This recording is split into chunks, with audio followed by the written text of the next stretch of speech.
Kids, time to start a controversy.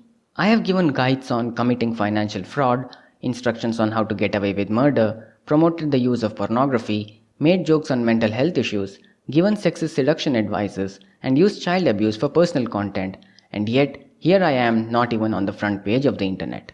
How is this possible?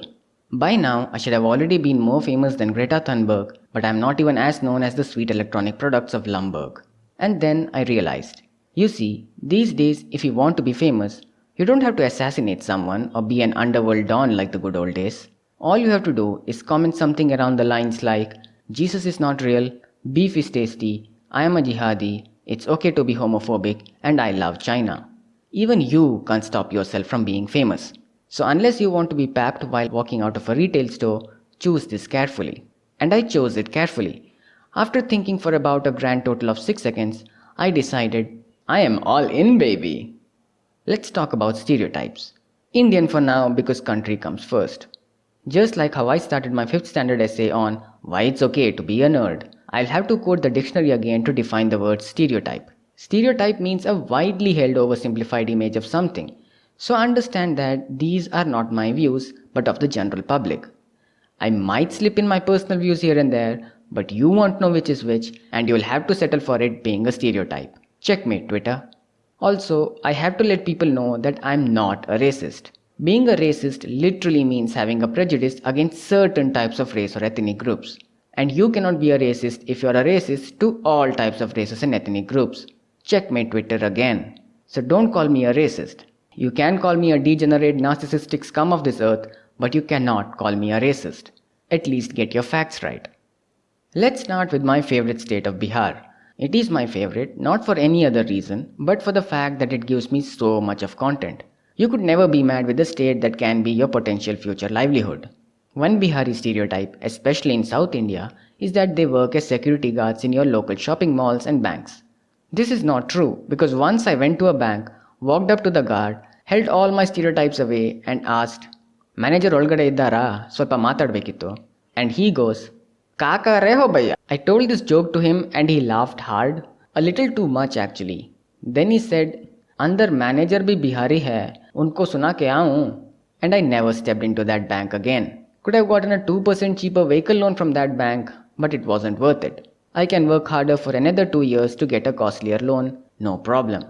Speaking of loans, Bangalore, the place I was born, has borrowed whatever culture other states have come and given. It has absolutely no tradition or heritage of its own whatsoever. You will see a guy celebrating Holi or New Year's Eve in the name of Yugadi. And it is not because he's drunk. Just Bangalorean. The place is like a promiscuous woman who has slept with a lot of guys and now doesn't know who is the father of her child. Talking of fathers, I thought Dubai ka poida mone was the name of most dads in Kerala until I learned to speak a bit of Malayalam.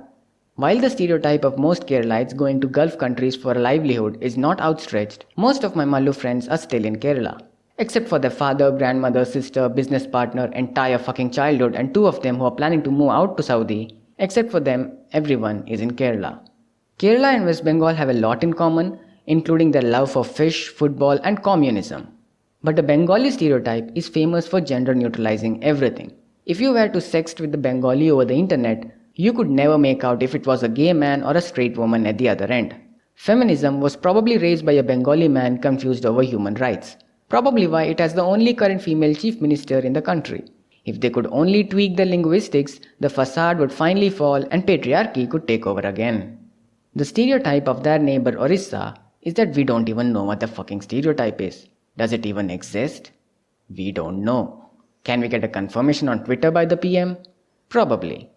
Speaking of, when Mr. Bachchan Saab promoted the tourism with the tagline, Yahan Khushbu hai Bhakti ki, Khushbu hai Gujarat ki, he was talking about Bhakti of the Indian rupee notes and Khushbu of sweet boxes. When I once met a Guju classmate and we were getting to know each other, I directly asked him in which business his dad worked in and he politely replied, exports. 0 offenses taken, 0 stereotypes broken. Probably that's what an ideal country must look like. While the stereotype of Tamilians being intelligent is widely held, I mean, look at some of the top positions in the organizations. It's like a mini Tambram community. My Tamil batchmate's brother still thinks human reproduction happens through cross-pollination. And he is 34. with 2 kids. I seriously don't know what the fuck is going on there. When I once went to buy a deodorant during my stay in Chennai, the shopkeeper asked, "Ungalku enda type venam?" And I said in English that I wanted to get rid of the sweat, heat, smell, and stickiness, which he confused me over for describing Chennai and furiously kicked me out of the store. The good thing about this silly joke is, you can swap Chennai with any other Indian state and 90% of the time it will still work. 90% because if you do this joke in Delhi the first time, they will probably love it. It's fucking 41 degrees outside. They'll obviously love it. The next day, you crack the same joke to a different set of people and you meet with pin drop silence because it is close to freezing outside. The joke no longer becomes relatable just because their weather is on crack. Mumbai is a place for wannabe Westerners, but then you see Dharavi and you indeed agree they copied from the West but from a different continent. Honestly, Mumbai people have all the characteristics of being a national capitalist people.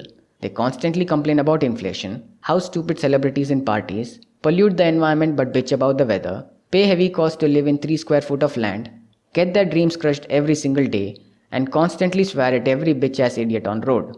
But Delhi has more anti-nationalist slogans, so they shifted it that way. Ah yes, Delhi. Delhiites commit a lot of crimes because they are morally blinded by the constant fog and smoke surrounding them. Nothing begins without a classist slur and nothing ends without family abuse. It is so convoluted that you will find highly educated people, but with backlogs, host urban infrastructure, but have religious clashes, are tied by rich history, but struggle over nationalism, and play under 3 franchises, but never win a single cup. I come from RCB, but I'll take any opportunity I can. Rajasthani stereotype has more to do with the place than the people itself. Many find it dry and frightening to live, almost inhospitable, and if you end up on your own, you might want to kill yourself. Of course, I'm talking about Kota, but the landscape fits the description too. Politics in Kashmir might or might not go hand in hand, but it is a sensitive issue nonetheless. People there are confused about the line of control, pelt stones and start rates to stay out of control, and use their location to keep others in control. You might think I conveniently forgot about the Northeast. Ha, typical, you might say, and start getting offended. But I lived there for 5 years, and every time those who get offended at ignoring these states make a huge deal about it, I ask them to name all the northeastern states, and they start with enthusiasm and come up with 4 within the first 10 seconds. Then take another 10 to name 2 more, and a whole extra 60 seconds to come up with the last 2. At which point, I step in and ask, Bosnia and Herzegovina? And they go, of course. It was on the tip of my tongue, you know. The reason why I'm not against the ignorance of northeastern states is because of one simple issue. Do you know what happens when us humans start giving it some attention? I mean, have you seen the Mount Everest? That bitch wishes she'd drowned in Mariana because it is way better than choking on plastic bottles. I say, hide the whole area from the map. Let us at least keep something safe and secure from our bloody evil hands. Speaking of, completely disconnected to the last sentence, UP. Great state, very nice, very open, very progressive state and people. I think it is the best state in India and frankly the whole world. I mean, Melbourne comes a close second, but first is obviously UP. And I wish everyone comes and visits this place at least once in. Okay, अबे भास्कर साहब आपने मुझे message देने से पहले ही काट दिया. एक minute. Yeah, so before you start playing fastest fingers first on Twitter, I mean, thank you for the attention in advance by the way, but before you go file an FIR, please be patient. I intend to take this global anyway, so if you wait for a while, you can join the Americans, Russians, Chinese, Koreans, blacks, Irish, Africans, Mexicans, liberals, conservatives, nationalists, gays, binary, non-binary, religious, atheists, feminists, and even the KKK to join you, so you can have a larger support base. Thank you and farewell.